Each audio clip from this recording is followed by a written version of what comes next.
ఒక మస్జిద్ ఆకారంలో ఉంటుంది, లోపల శివలింగం ఉంటుంది. ఇదే జగదీశ్వర ఆలయం. సుమారు 350 ఏళ్ల క్రితం శ్రీ ఛత్రపతి శివాజీ మహారాజ్ ప్రతిరోజు ఈ మందిరానికి వచ్చి ఆ జగదీశ్వరునికి అభిషేకం చేసి పూజ చేసేదంట మీకు, ప్రతిరోజు అంట.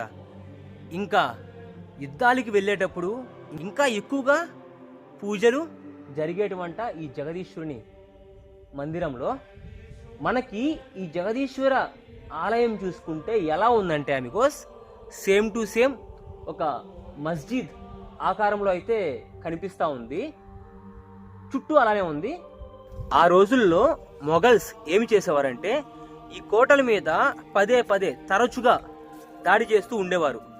కోటల మీద దాడి చేసేవారు, ఆ కోటల్ని కూల్చేసేవారు, అక్కడుండే మందిరాల్ని ధ్వంసం చేసేసేవారు. కేవలం టెంపుల్స్ని మాత్రమే, మస్జిద్ని కాదు.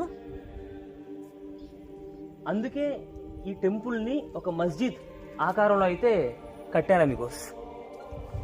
ఎందుకంటే ఒకవేళ వాళ్ళు ధ్వంసం చేయడానికి వచ్చినా సరే దూరం నుంచి చూస్తే ఇది మస్జిద్ లాగా కనిపిస్తుంది.